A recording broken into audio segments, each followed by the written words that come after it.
Bismillahirrahmanirrahim. Assalamualaikum warahmatullahi wabarakatuh. Pembelajaran pendidikan agama Islam dan budi pekerti kali ini kita akan membahas mengenai semua bersih hidup menjadi nyaman. Bab ini akan membahas mengenai toharoh. Pertama, kita akan belajar terlebih dahulu tentang apa itu toharoh. Toharoh yaitu keadaan suci atau keadaan bersih.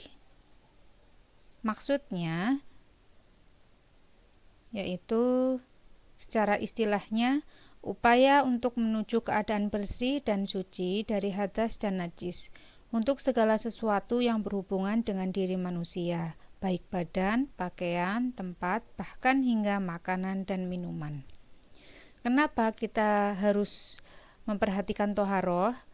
Karena kita tahu bahwa banyak berbagai kegiatan yang mengharuskan kita melaksanakan dalam keadaan suci.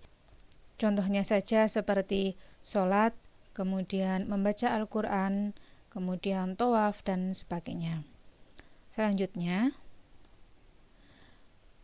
apakah yang dapat mengotori diri kita sehingga diri kita menjadi tidak suci atau menjadi terhalang untuk melaksanakan ibadah-ibadah yang syaratnya kita harus suci? Pertama yaitu najis. Apa itu najis? Najis yaitu sesuatu benda yang jika menempel pada diri dan lingkungan kita membuat ibadah kita tidak sah. Jadi najis itu adalah benda, sesuatu yang kotor atau sesuatu yang jika menempel di diri kita perlu menghilangkan dulu agar bisa melaksanakan suatu kegiatan seperti sholat dan membaca Al-Quran. Kemudian, najis dibagi menjadi 3 macam. Yang pertama yaitu najis mukhaffafah. Najis mukhaffafah yaitu najis ringan. Maksudnya apa? Najis ringan yaitu najis yang paling mudah untuk dibersihkan. Cara membersihkannya yaitu tempat yang terkena najis cukup diperciki air saja. Kemudian contohnya air kencing bayi laki-laki yang belum berusia 2 tahun dan belum makan apapun kecuali air susu ibu. Jadi jika ada bayi laki-laki yang belum genap 2 tahun dan masih minum ASI itu kencing, air kencingnya itu tentu najis, tetapi najisnya adalah najis ringan. Karena najis ringan, maka mensucikannya cukup diperciki saja. Tetapi tidak ada salahnya jika air kencing bayi laki-laki tersebut kita bersihkan secara benar-benar bersih terlebih dahulu, baru kemudian diperciki dengan air. Kemudian selanjutnya yaitu najis mutawasitoh. Apa itu najis mutawasitoh? Najis mutawasitoh yaitu najis sedang. Artinya cara membersihkannya itu jauh lebih susah dibandingkan dengan najis mukhaffafah. Macam-macam najis mutawasitoh itu ada 2. Apa saja? Yaitu yang pertama yaitu najis hukmiyah atau najis yang tidak tampak seperti bekas kencing dan miras. Cara membersihkannya cukup mengalirkan air pada bagian yang terkena najis. Jadi, ketika ada tempat itu adalah bekas kencing atau miras, jika sudah dialiri air pada bagian tersebut, itu sudah ternilai suci, sudah sah jika digunakan untuk melakukan tempat peribadatan. Tetapi, alangkah lebih baiknya jika kita mencuci dengan baik atau menggosok-gosokkan tempat tersebut hingga benar-benar bersih.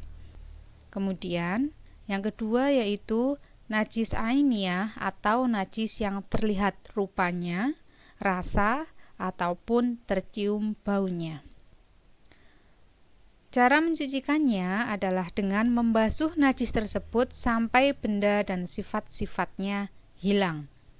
Najis ainiyah ini cukup mudah kita lakukan jika contohnya kotoran ayam terletak di pinggiran teras rumah kita. Kita tinggal membasuhnya hingga benar-benar tempat itu bersih.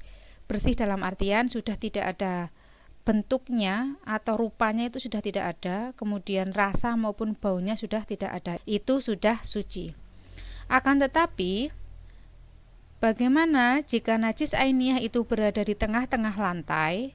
Apakah kita akan membasuhnya dari tengah-tengah lantai sampai ke luar, sampai ke halaman, sampai ke tanah? Itu cukup memberatkan. Di sini ada caranya, yaitu dengan dijadikan najis itu adalah najis hukmiyah terlebih dahulu. Maksudnya, kita buang terlebih dahulu najis yang nampak itu agar bentuknya hilang, warnanya hilang maupun rasanya. Kemudian baru kita mengalirkan air pada tempat yang bernajis itu. Yang terakhir tinggal kita keringkan. Jadi, kita tidak perlu membasuh najis yang berada di tengah-tengah lantai itu sehingga menjadikan tempat yang suci menjadi ikut terkena najis. Kemudian, yang ketiga yaitu najis mughalladah. Najis mughalladah yaitu najis berat. Artinya, najis ini adalah najis yang paling susah untuk dibersihkan. Bagaimana caranya? Caranya yaitu menghilangkan najis ainiyahnya terlebih dahulu sebelum membasuh najis mughalladah dengan air. Jadi, jika ada najis mughalladah yang masih tertempel di dalam diri kita, kita hilangkan terlebih dahulu. Setelah hilang, baru kita sucikan. Bagaimana cara mensucikannya? Yaitu dengan membasuhnya 7 kali. Yang salah satunya menggunakan debu atau tanah yang suci. Ada 3 cara pengaplikasian air dan debu itu sehingga dapat kita lakukan untuk bersuci. Yang pertama, mencampurkan air dan debu atau tanah secara berbarengan, baru kemudian diletakkan pada tempat yang terkena najis. Jadi, air dan debu dicampur, kemudian disiram pada tempat yang terkena najis. Yang kedua, yaitu meletakkan debu atau tanah di tempat yang terkena najis, lalu memberinya air dan mencampur keduanya, baru kemudian dibasuh hingga bersih. Berarti di sini tubuh kita yang terkena najis pertama diletakkan debu dulu atau tanah dulu, baru kemudian memberinya air dan mencampur keduanya, baru kemudian dibasuh hingga benar-benar bersih.